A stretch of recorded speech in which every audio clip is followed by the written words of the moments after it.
Good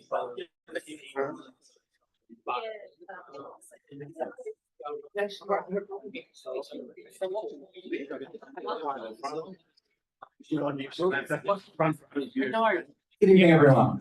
Welcome. Right, it's the joys of trying to do something both in person and for those online. Welcome to Leo Cousin Centre for. My name is Alex Giannopoulos and I'm the Head of Industry Engagement and Partnerships at Leo Cousin. It's my great pleasure to welcome all members of the A2J Network to our Melbourne head office for this occasion. As a fellow not-for-profit organisation, access to justice really is at the heart of everything we do as well through our practical legal training program and our CPD programs. So we were thrilled to be able to support the A2J Tech Network in providing the space for this event.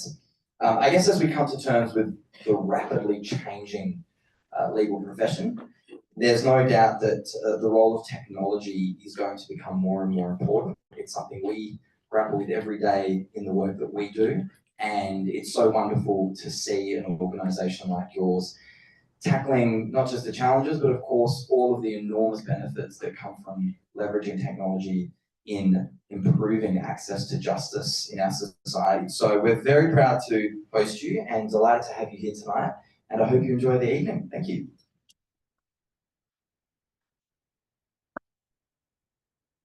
So I'd like to welcome you all to the official launch of the Access to Justice Tech Network. I'm Emma McLeod and I'm one of the directors of the network, and I'm also at Portable, which is a design and tech agency, and we've been working in this space since 2012, and we're proud to be one of tonight's sponsors. Thank you all so much for being here. You braved what was some wild weather today. Whether you're joining online or in person, we truly appreciate you choosing to spend your evening with us. We'd like to acknowledge the traditional custodians of the lands on which we're joining tonight, and that is the Wurundjeri people of the Kulin Nation, and we pay our respects to their elders past, present and emerging. As a network dedicated to bringing community together, we've got a lot to learn from our First Nations brothers and sisters. Sovereignty was never ceded. Before the panel gets started, we'd like to thank our venue hosts, Leo Cousins and Alex in particular. All of your support has been much appreciated. And we also wouldn't be here without the generous contributions of our sponsors. So DLA Piper have funded the bar tab for tonight, so we can cheers a glass to them. We also have Joseph, Youth Law Australia, Portable, as I mentioned before, National Justice Project and the Calder Centre, all sponsoring tonight. And I also want to shout out Elle in the back, who is also taking the role of photographer tonight. She has been instrumental in putting tonight together. So, Justice Futures, why are we all here tonight? Well, it was born from a conversation between all of us directors, and we want to imagine and make real more just and accessible legal pathways for people across Australia by using design and technology. And we've chosen the word futures, plural, to remind ourselves that there are many possible ways to innovate, and to also remind ourselves of the many, many people that we exist to serve that have their own unique potential futures. And that's why we're here. So Dan's going to take us through a little bit about the formation of the network, and Vasily will talk a little bit about what's on offer for members. We'd love for you to join up. But for me, I just wanted to hammer home the point that it's all about networking and getting to know each and every one of you tonight. Hopefully you can meet someone new. We've got a little bingo game that we all encourage you to give a go. And I think for us, I've certainly experienced how technology can help in terms of legal service delivery, and more importantly, how key it is to remain connected to one another when we're working through all of these various tech projects, to sharing what we're working on. It's very important to do that and to continue doing that. So I'm keen for this network to be a space where we can all learn what works, to geek out on all the cool new solutions that are popping up around the world, and to share and be inspired from one another. So Dan, over to you, and thank you so much for being here.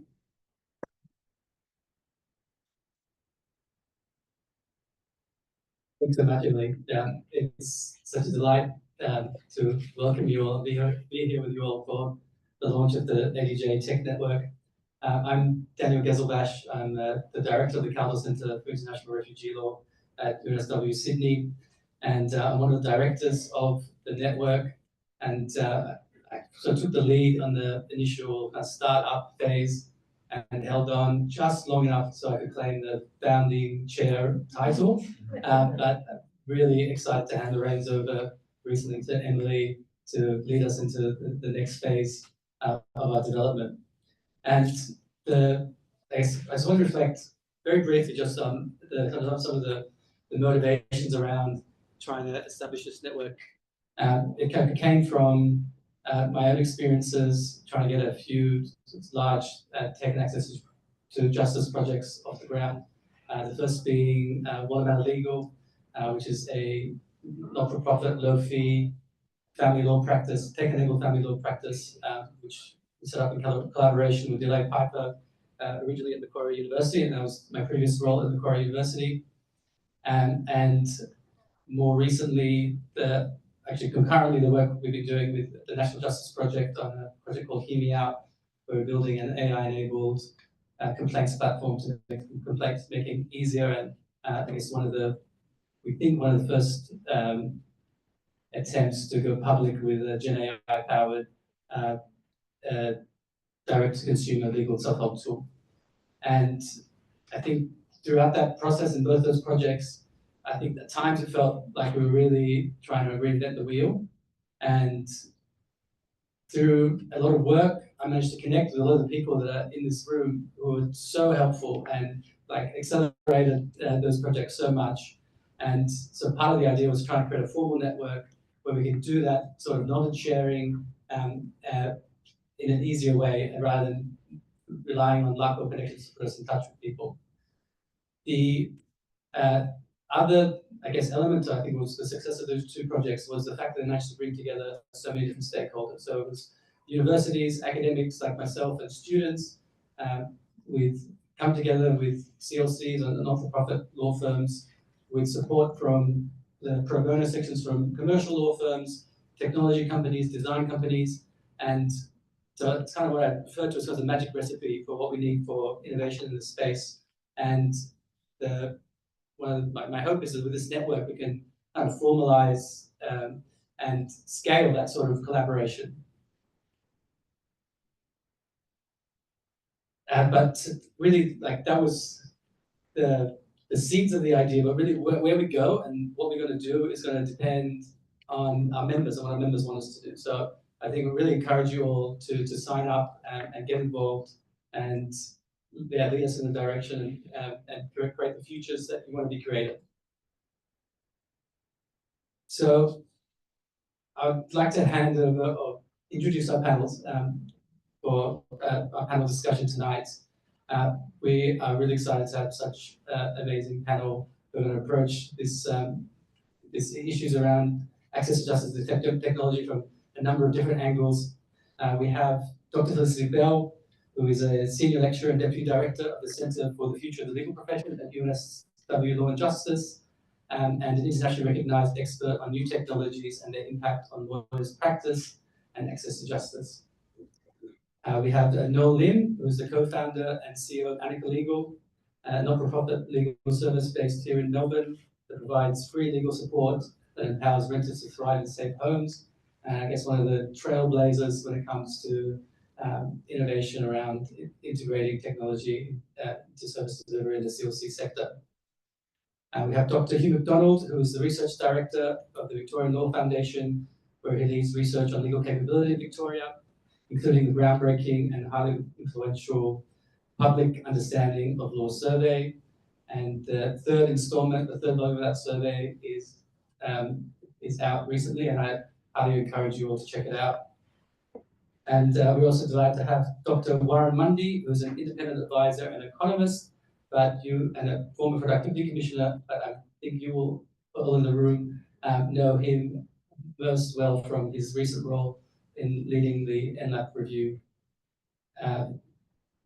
So in terms of just housekeeping, we going to try and keep time at the end for questions. So as we're talking, please start formulating those, and I'll also be taking questions from our online audience. They were going to come through my phone, so if I'm glancing down at my phone, it's to see those questions, but also to ensure that we finish right on time at 7:30. That was the most important instruction I was given, because we have half an hour of drinks after that only. I need to get out there and make the most of that.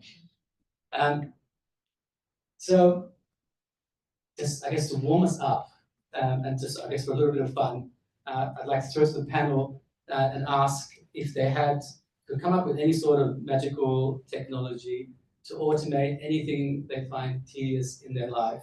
What would it be? Noel, do you want to kick us off? Yeah, so, thanks. So, I would love something to tell me what is the book that I would most enjoy reading next. Because I've been through this, but I spent a lot of time trying to figure out what book to read. I've like Goodreads, ChatGPT, and put all my preferences in, and it's still really hit and miss. And I've figured that the amount of books out there.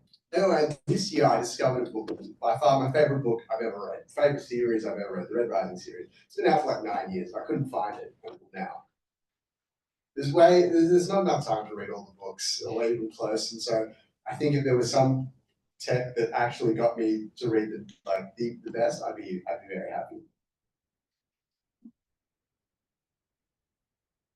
I'll have to find another one.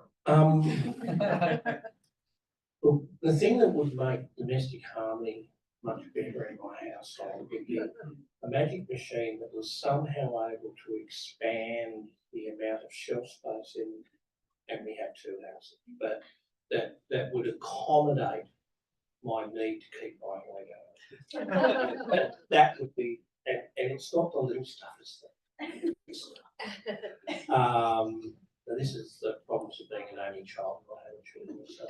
So no, that would, but it would also help accommodate the book collection, which certainly grows at a more rapid rate than I can actually achieve. I'm going to be boring and predictable for people who know. Some of you have heard me speak on this before, but if I could snap my fingers, it would be to collect information on what happens to people after they've had legal help, what makes a difference, to learn from all the services we provide about what works. It's never been cheaper or easier to collect that information, yet we face significant barriers to doing so. The technology can absolutely help. That's not particularly magical, but maybe we could use the information collected to do some really magical things. But maybe that's not ambitious enough. So maybe we need, I don't know, a problem-solving robot lawyer that can search the community for injustice. Maybe a nice shiny one, probably a benevolent one. I've seen the movies where it goes horribly wrong. Maybe we give them a practicing certificate if the regulator would allow it. And maybe we set it loose on not just legal matters. After that very deep and serious answer, when I thought about this question, I thought I actually really enjoy doing many tasks in my life, even the mundane ones. And I sympathise with your Lego problem, Dr. Mundy, but the only thing I could really think of was, as a person who has 3 dogs, picking up dog poo. Sorry to follow Hugh's really amazing answer with that. That's what I came up with. So a robot that could scoop up dog poo, that would be helpful.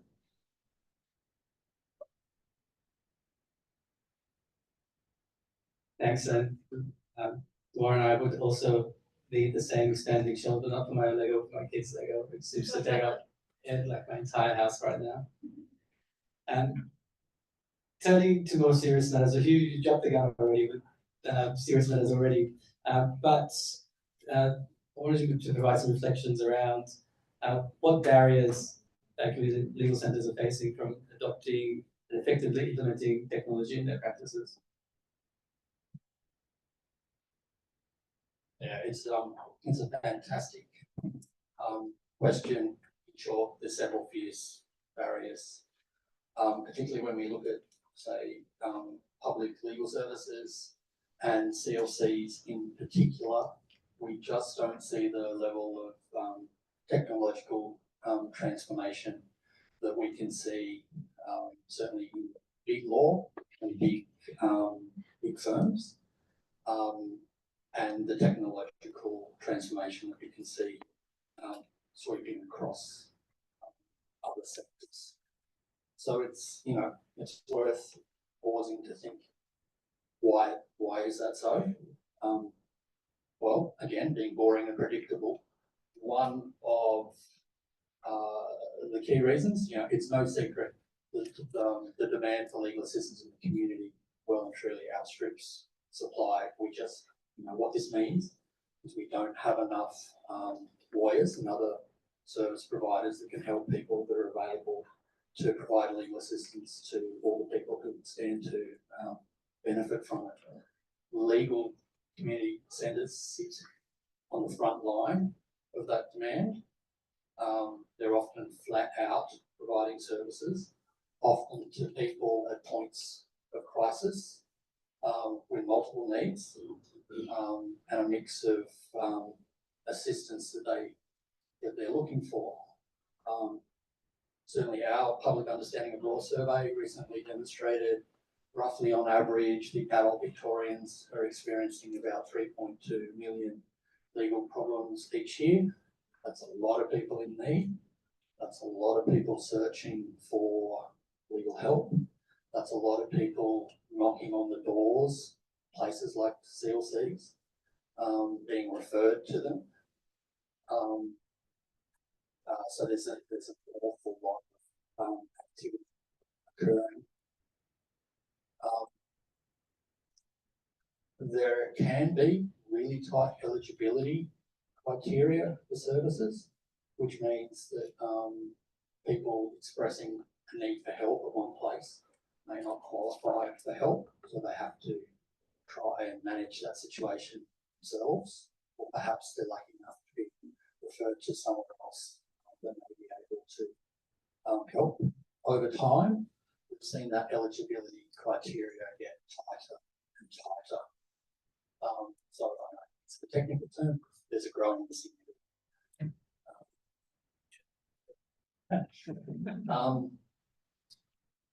So while there's certainly examples of technology being successfully harnessed by CLCs, and it's something that more and more CLCs across the country are getting involved in, CLCs really face a difficult decision between using the scarce resources that they have to provide frontline services to all these people in need, or using some of those scarce resources to invest in technology projects. Sometimes it can be hard to make that decision about whether the benefits expected of technology will outweigh the pressing, overwhelming demand that the centres are facing. Maybe I'll leave it there to highlight that really is the most pressing issue.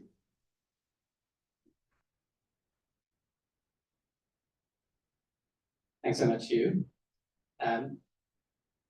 Noel, over to you now, maybe sort of examples where those barriers have been overcome and examples of technology being deployed effectively in the social sector. Yeah, so the one that I'm definitely closest to is the work at Legal. And this started with a problem that Hugh mentioned, which is that ever-tightening eligibility criteria. In the legal assistance sector, you've got a lot of problems, and the services available often skew towards you've got the one-off services or the one-off assistance that you can that is available to quite a lot of people. So this might be, I call it the National Debt Helpline or one-off tenancy advice, and then you've got a whole lot of lawyers providing wraparound services, and that is reserved for the really tight eligibility criteria. And then you've got a whole bunch of legal problems in the middle, which can't really be solved with these first services, but they're just not going to qualify for that wraparound service either. And so I think of the legal assistance sector a bit like like in health, where you've got a healthcare system, but the only services you've got are a GP and the emergency department. And so if you've got a problem that can't be solved by a GP, you've got to go to the ED. And chances are, because everyone's doing that, you've got ED completely flooded, and you've got and it affects their ability to triage in the first place. And so what's happening now is you've got the people with the problems in the middle, so these are moderate complexity problems, usually really high volume, going to the ED, and it just depends on whether they go on the right day, whether they get the help that they need. So this was the initial problem that we looked at, and it was not a tech problem at all. What we saw was that there were a lot of untapped resources out there, particularly law students and lawyers in corporate firms who wanted to provide legal service, contribute to access to justice, but didn't have the opportunity. And so what we did at Anika, we developed a lot of technology to streamline the role of the supervising lawyer. It meant that we could connect these people who wanted to assist with connect them with our legal services team so they could contribute remotely and flexibly. We built a lot of education technology to streamline the role of the supervising lawyer. So that's making sure that law students don't need all the supervision that they would typically need. And when you're focusing on these medium complexity problems that are really high volume, that technology can really speed things up, and we've seen that our lawyers can service about twice as many people within this Anika model. And so I think what this creates is a service which hits the middle, right? Rather than people who can't get their GP solved and just trying their luck on the ED on any given day, they can now access appropriate services that are cost effective as well. And so that's it's not a tech problem, but it's something that technology has helped. And we've piloted this at Anika, and we found a really good niche in the tenancy space. But I think there's a lot of potential for something like this where, for other centres to pick it up, for other centres who have unmet need with moderate complexity, high volume problems, implement the same sort of tech scaffolding around these lawyers and corporate firms who can't take 2 days off a week to volunteer or second, and law students, and then really start to help people that their centre would otherwise have to turn away. Thanks so much, Noel. Felicity, turning to you now. We just, I guess, for some practical advice for community legal centres and not-for-profit law firms looking to embrace technology, given the proliferation of so many different types of legal tools out there. How do organizations ensure that what they adapt will be appropriate and successful?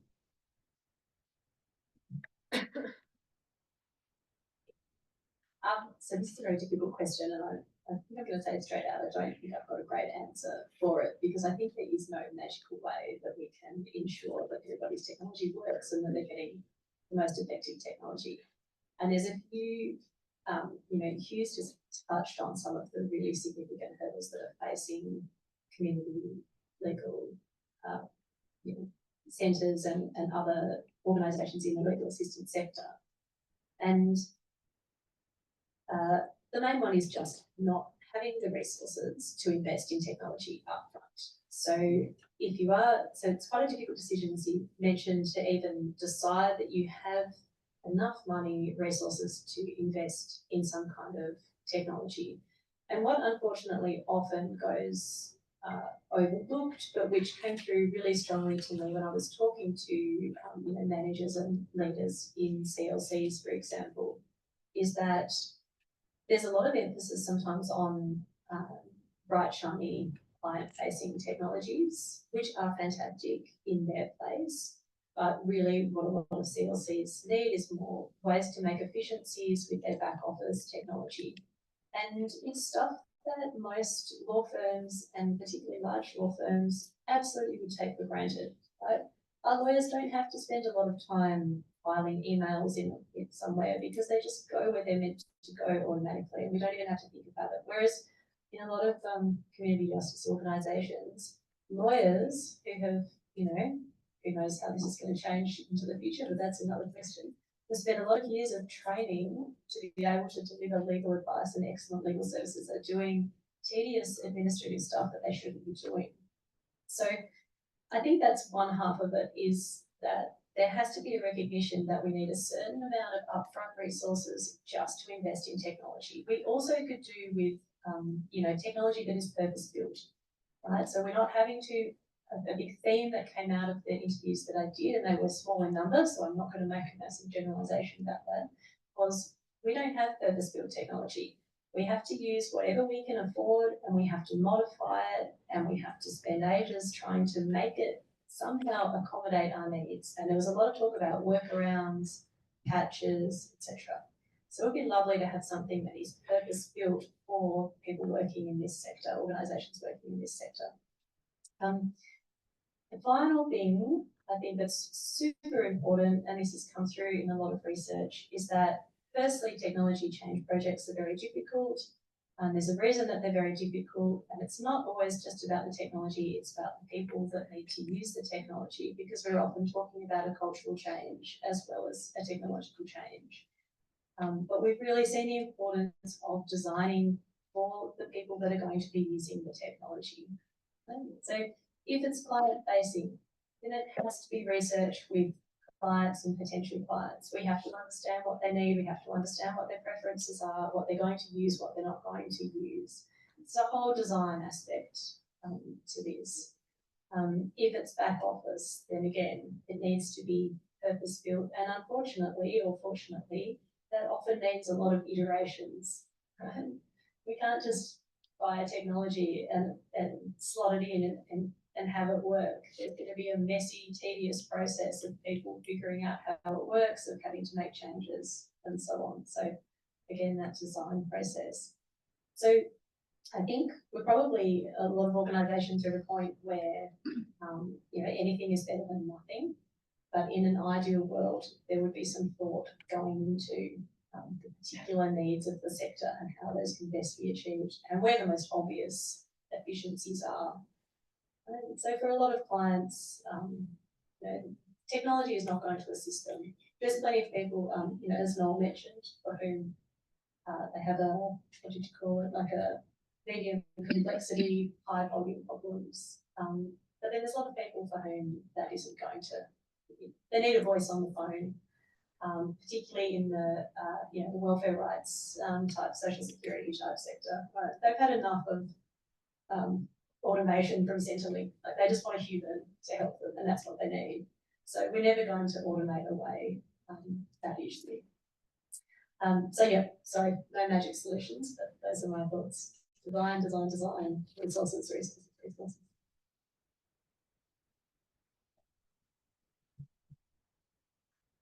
Thanks so much, Felicity. I think this one was a bit of a loaded question for us, because we have, as one of our first initiatives, part of the Access to Justice and Tech Network, has set up a tech register, which doesn't address all the issues that Felicity set up, but is a step in the direction of trying to assist those in the sector looking to embrace tech tools and providing so easily accessible information.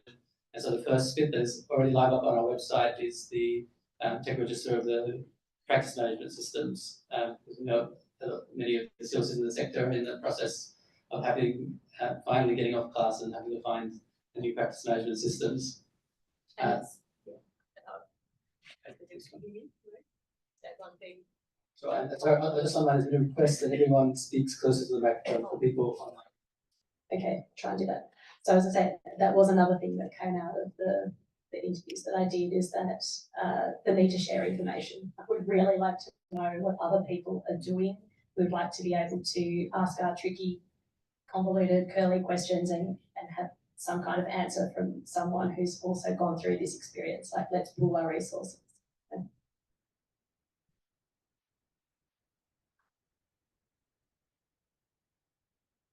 Warren, turning to you now. I think many in the room would have read your NLAP review, or at least scan the recommendation sections for the still be most relevant to them. Reminded at every Attorney General's department. But I was hoping you could speak a little bit about the technology vision that you set out in your review and what the prospects are of it being achieved. Thanks, Daniel. If I was leaving university as an undergraduate now, I'd be described as a data scientist. We called us statisticians back then. And the technology vision, if you like, in the NLAP review report is twofold. It is enabling data for better public policy making and enabling data for better client servicing. And there were really sort of four parts to this. The first was a proper statistical understanding of the nature of unmet legal need in Australia, which could be then linked to other substantive data sets which are held by the APS in a whole range of social policy functions. The APS has got that data easily. The second was a well-designed data set that related to the inputs and the outputs of the sector. And they were related to Recs 36, 7 and 8. The next one was decent kit. I conducted about 160 meetings and had received about 40 submissions, and putting the legal aid commissions to one side, 90% of those, probably north of that, would have put to me issues about adequate technology, processes and those sorts of things. And that was what recommendation 17 about rebasing legal assistance providers funding was about. And it was a systemic activity. It wasn't a pile of bureaucrats getting in a room and deciding how much the relevant departments of finance will spend. And then the last piece was about service innovation, because my very strong view, I had been the Productivity Commission, would have been our very strong view, but my very strong view was you can't build a house on sand. And this was a major challenge. And I was just thinking before, reflecting on if I was talking about this 10 years ago when the PC released its report on access to civil justice, what I would have been talking about was service, searchable PDF files and court systems. That's what I would have been talking about. Yeah. We might have been talking about, can we conduct hearings in civil matters online for remote communities? That in the 10 years that passed between these two reviews. And I think the other issue was, and I think I've missed in all of this, is appropriate data sovereignty for Indigenous Australians. So that was the vision. That's the good bit. And I think that largely acquitted the network submission to me. Might have used different language, but I think we largely got there. That's the good bit. Now for the bad news. There is no sign that the ABS will be funded to conduct a legal needs assistance survey. I might be wrong, but I'm pretty sure I'm not. And if it isn't funded, then we really have to ask ourselves, when ministers, Commonwealth ministers say we're going to measure what matters, if we're not going to measure unmet legal need, what conclusion should we draw? That's the first observation. Second observation, and there isn't a legal assistance provider in this country who says that the data collection arrangements that are currently in place make sense, are not burdensome, and actually deliver outcomes for the people who are collecting and providing the data. Now, we go on about this at some length. There is, and I'm waiting to see the agreement, but there does appear to be some recognition in the utterances coming out of SCAG that maybe we might get some way towards that. But I really, and I agree with Ron, class was an unmitigated disaster. It can't be described any other way. And the notion that it was ever going to work, I think in hindsight beggars belief. So I'm really sceptical about the fact that the bureaucrats who had 5 years to deliver this for us are somehow going to magically deliver it for us going forward. I'll put aside my views about the outcomes moment. Appropriate kit.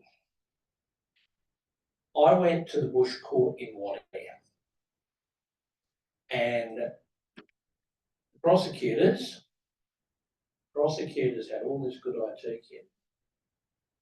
And I'm not going to carry on about Aboriginal interpreters, but we'll put that to one side as well. The NARJA and the Legal Aid Commission were managed, and indeed the judge sitting in the police station, by the way, we'll put that to one side as well, were managing things in paper files. And that's all got to change. Now, whether we see a funding outcome when things are delivered on Friday, the actual agreement, I really wonder that. As far as the innovation fund, we made recommendations about how the innovation fund, how it could be scaled up, how it could attract private capital. I think it's fair to say that we've heard nothing, and I'm not sure that we're going to see anything for that. I hope I'm wrong, but I think I'm wrong. Thank you so much, Warren, for those reflections. And maybe switching to maybe a more optimistic note now, I would like to throw to the panel for the final question from me before turning to questions from the audience around what future developments you're most excited about. For me, it's about data for systemic change purposes, and I think rather more at the centre level, because I think it's starting to be, we're starting to see what is possible. And when I say data, I'm talking about capabilities generally, and so that's everything from having the right systems, the right data tables, to just making things easier for the CLC staff to collect it, making it easier for clients to provide it. I think all of this is essential, but we are seeing better data being available because of some of the advances. And so particularly the recent broken bonds report that Annika put out, that was based on we found that of our clients, 2 in 5 of them had bonds cases that were completely baseless. We figured out from that it's costing the government $15 million in VCAT hearings for completely baseless claims. And then a few months later, they took up the recommendation to say that we made, which was penalise baseless bond claims. And that was only possible because we had said we're going to spend like half the tech roadmap this year doing data stuff, like stuff on the roadmap, which said like, yeah, data tables and like a lot of stuff that I really didn't understand beyond that high level, like we're doing data stuff. And and from that we were able to influence the systemic change, and that's really just the start, because this was something that we did for the most part with no funding for a software developer. Only last year did we get one, and so I think everyone here in the access to justice space, where I believe that we're doing things for justice, the right thing to do, but we're also doing things for. I guess I believe that if we improve access to justice, it improves everything, right? You've got a more productive society, you've got a more more thriving economy, and more data is just going to be able to demonstrate that more clearly. And so as we move closer to getting more data, I think we have more truth, and that is an argument firmly on our side. So very, very excited about this, and hopefully it comes quicker than we expect.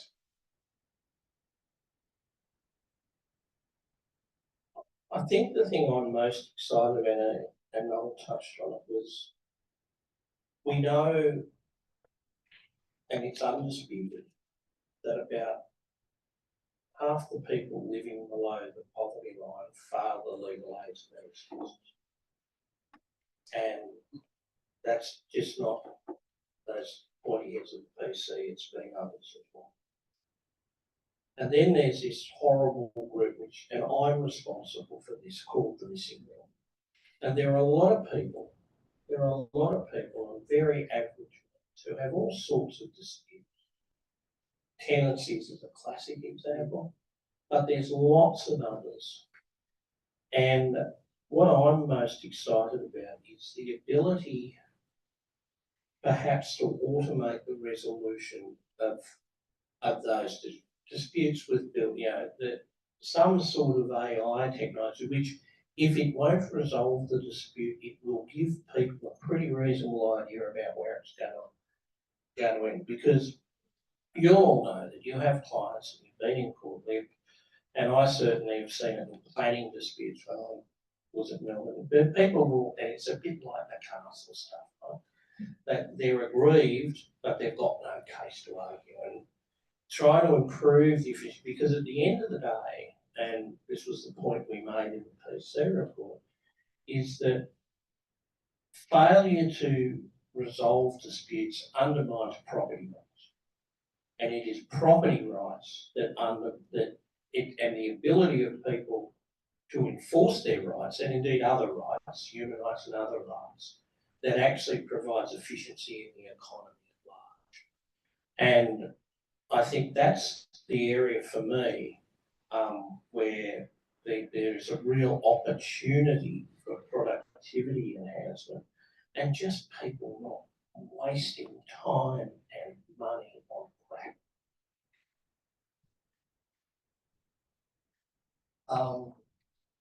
I think I'd touch on everything that's been discussed and said today, and just observe that technology has a really exciting role in the future to play when it comes to developing better policy and better practice to make the huge access to justice challenge that the community faces.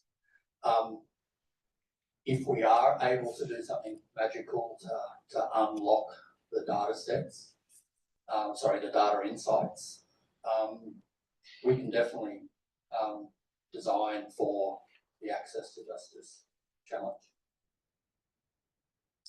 I'll be very quick. I'm hopeful about the younger generation that are coming through our universities now, and indeed throughout schools and other pathways. So I think there's a lot of goodwill, a lot of hope, despite the middle-aged view of the world that sometimes you have to shake off. So I think we have good people with good intentions, and that's a really big part of this, as well as technology.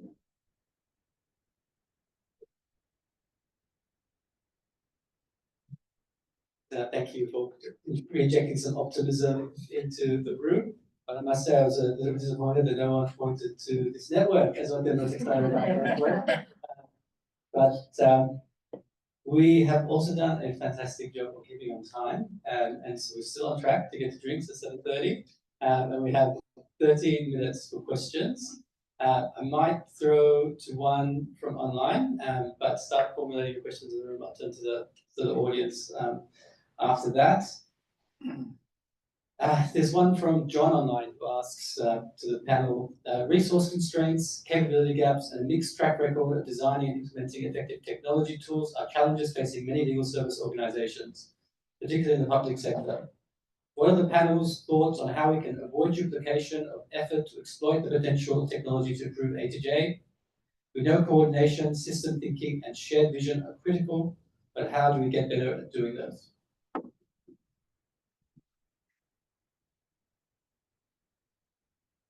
Now that seems like the invitation to plug the network. And I think it's a fantastic innovation, and it stands to meet a lot of those needs as they were just described. We could go on and cite examples of service providers that have been eager, and there's a strong appetite for harnessing technology, but they have been burnt in the past. Technology has moved on, so there can be a fear and apprehension, particularly when they're using scarce public resources, and perhaps also in lieu of an injection of serious public funding, it is going to fall to networks such as this to try to survive, if not thrive, in the face of the challenge. I'm going to sound Schumpeterian here, but creative destruction is an important thing. It's important that people fail. That's really important. Pardon my language, shit happens, and shit's not always a bad thing. The problem is there is a perverse risk aversion to the failure of IT projects. I'm a director of large infrastructure businesses, and there isn't one that I know of that poured massive amounts of money into IT projects who basically haven't stuffed it up. So the fact that community legal services stuff up IT projects, in my mind, is neither here nor there. What is required is an attitude of tolerance, because without failure there can't be no innovation. And part of what we were trying to get at in the report, particularly in chapter 7 in particular, was this notion that people were resourced so they had enough time to do this stuff properly. Because yeah, we can go out and we can buy people software packages and we can buy them kit, screens and stuff. But that's not the reason why systems fail. Systems fail because they don't integrate with the people doing the work. So I actually don't, I have, and even rejected this notion of duplication. I don't buy it, and I think trying to stop it is a fundamentally bad idea, because that means if there's not duplication, that means that someone's got to decide who's going to do it. And that'll be an official in an Attorney General's department who have never delivered a service in their lives.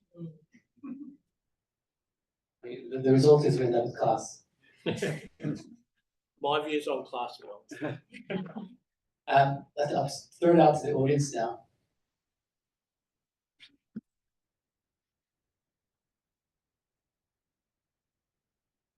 Oh, it's a minefield of cables there. Hi everyone, my name's Riley. I'm a service designer. I work at Legal Aid, but this is not a professional question. This is a personal interest question, so please don't hold my employer accountable for this. As this is a Tech Futures event, I'm interested in the role of this group of people who are interested in tech and access to justice in defending people from technology, particularly AI. And I'm thinking about the role of AI and machine learning and risk assessment or in sentencing. It's happening a lot in the States. Serco is doing it here with immigration detention. I'm interested in, the role of this group of people who are interested in these things, preventing the impacts of AI, the impacts of machine learning from reproducing racial bias in sentencing and in controlling people's life in custody in a way that's unaccountable and not transparent and unable to be disputed because they're black box systems. I figured we'd start negative and then we'd get positive.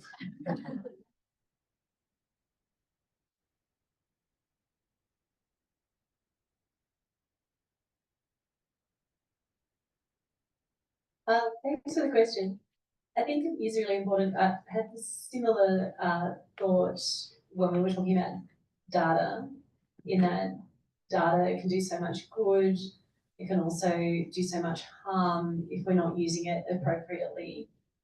And I think there is, we still have, and we kind of, a great example at the moment is the post office scandal in the United Kingdom, where we still do have, and a lot of this is not just about the failure of technology, it's also about the way that people responded to that technological failure. But we do still have a little bit of an inclination to place our trust in an automated system which can appear to just be crunching numbers and not not infected by the biases that were always present in the data that it is trained on.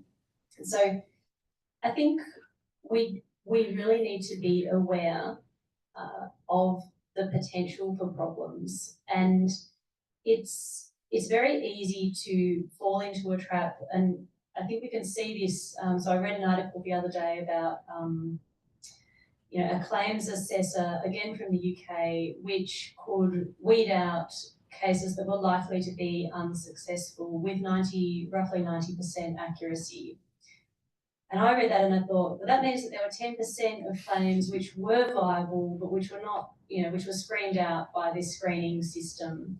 So I think we really have to be conscious of that 10%, right? We can't just go, 90%, that's probably good enough, right? That's pretty close to 100%, especially if we're lawyers and maybe we're not particularly mathematically inclined, speaking for myself.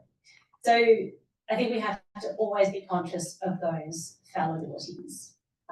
And we have to educate ourselves on it. We have to understand as much as we can about how systems work, how they're trained, what is the source of the data.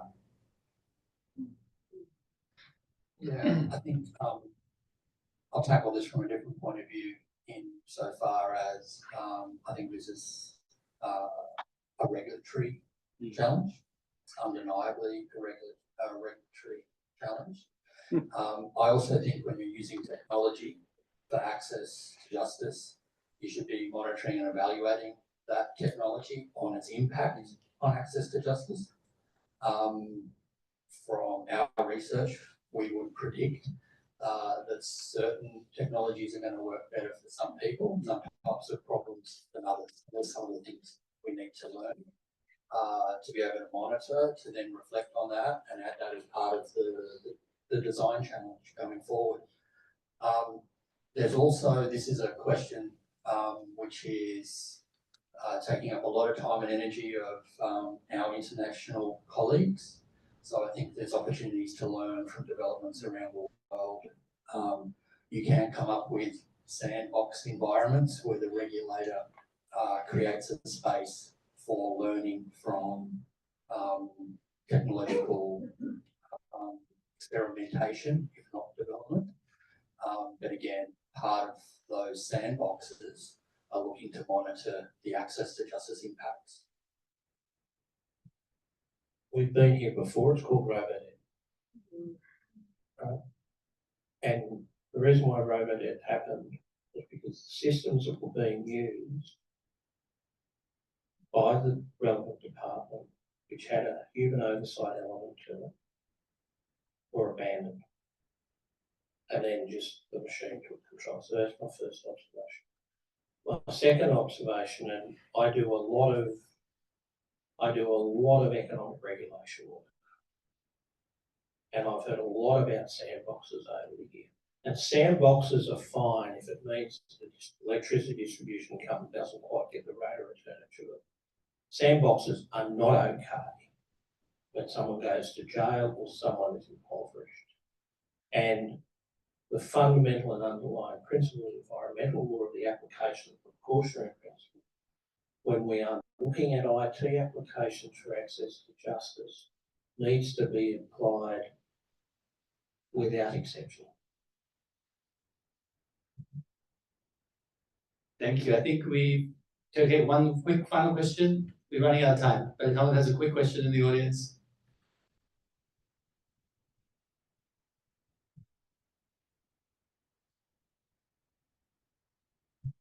Hi, just hopefully a quick one. We've seen some examples of different organisations within both in Victoria and elsewhere who have been successfully able to embed both technology and technologists into small organisations and have great impact from that. From your experience, do you see any kind of points of difference or differentiators that have meant that those organisations have been able to do that successfully? And is that something that can be replicated or spread to other organisations and other CLCs? No, maybe just a quick response to the other one. If I could pin it down to one thing, both Annika, but also what I observed in other CLCs, I think it really just is risk tolerance from management. Like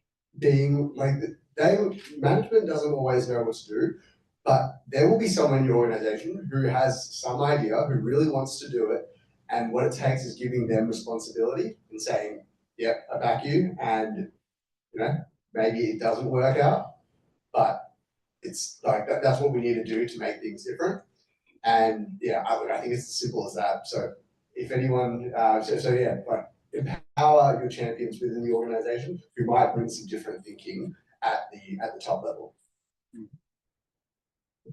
Thanks so much. We'll all be having drinks shortly, so I'm not sure we have a lot of other questions, but you can speak to the panelists over drinks. I'm going to hand over to Vasily now for some closing remarks. Thanks, mate, and I will try and keep it quick so we can go and have a drink and finish off the rest of the pizza. So look, before I wrap up, thank you to our panelists, Dr. Warren Mundy, Hugh, Felicity, Noel. I found that really, really informative. I appreciate you making the time to share some of those thoughts. Some of the comments in particular, I noted down here just, thanks, but Felicity, purpose-built systems. We're going to have to chat after this because we've been working very hard. Heather, you're out there in the audience on consensus for purpose, which is just that. It's a system built by CLCs for community legal centres. So it's not an off-the-shelf product. It takes in how we work, which is a little bit different. And we've been spending the last 18 months working on that. Dr. Mundy, absolutely note your points too on we're not doing good enough. The legal aid eligibility was at 8%. Under the poverty line, the poverty line's under 14%, legal aid is only eligible for 8%. That's just ridiculous. And it's the same, has been, it's a perennial issue, it's been the same forever. So we've got to start doing things differently. And that's why I love this network. I love the people that I've been able to work with because I just see it as an opportunity to do things differently, which is, collaborating, bringing it together. I feel sometimes we're trying to dig holes with rakes. We're just not equipped with the right tools to do the work that we need to do. And you can, there's how long is your report, Dr. Mates? 300 and something pages. 292. Yeah, it's a very long report, which goes into all the different issues as to why we've arrived at the position we have.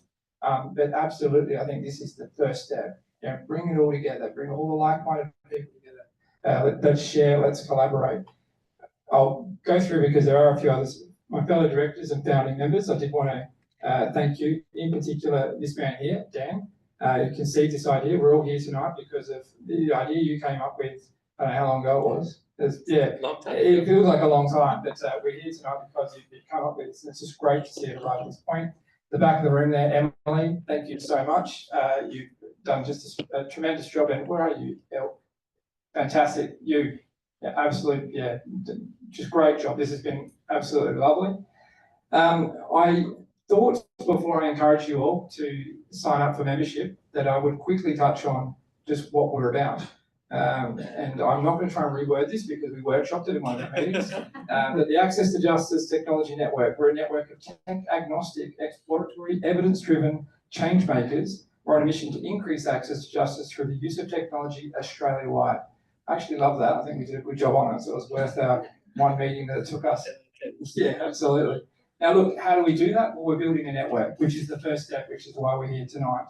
Next one's knowledge sharing, and we've touched on the reasons as to why that's so important. Support for initiatives.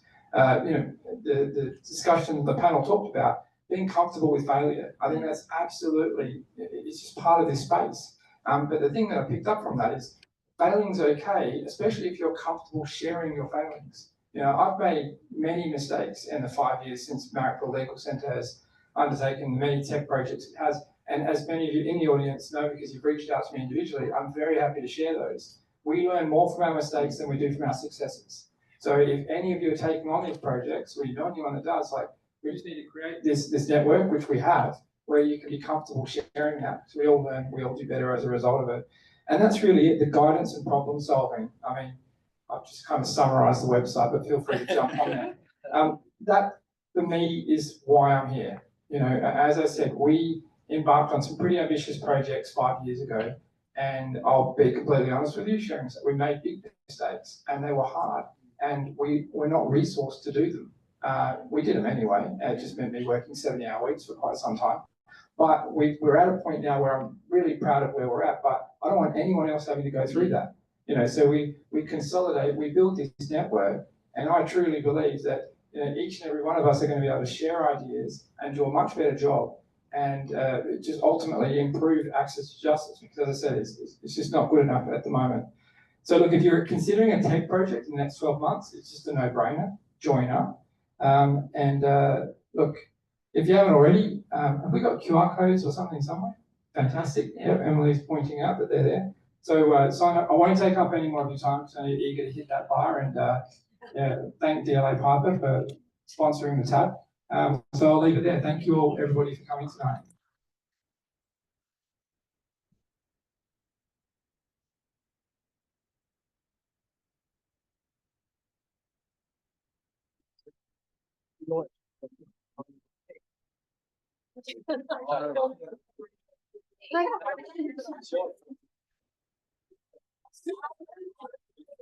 Thank you.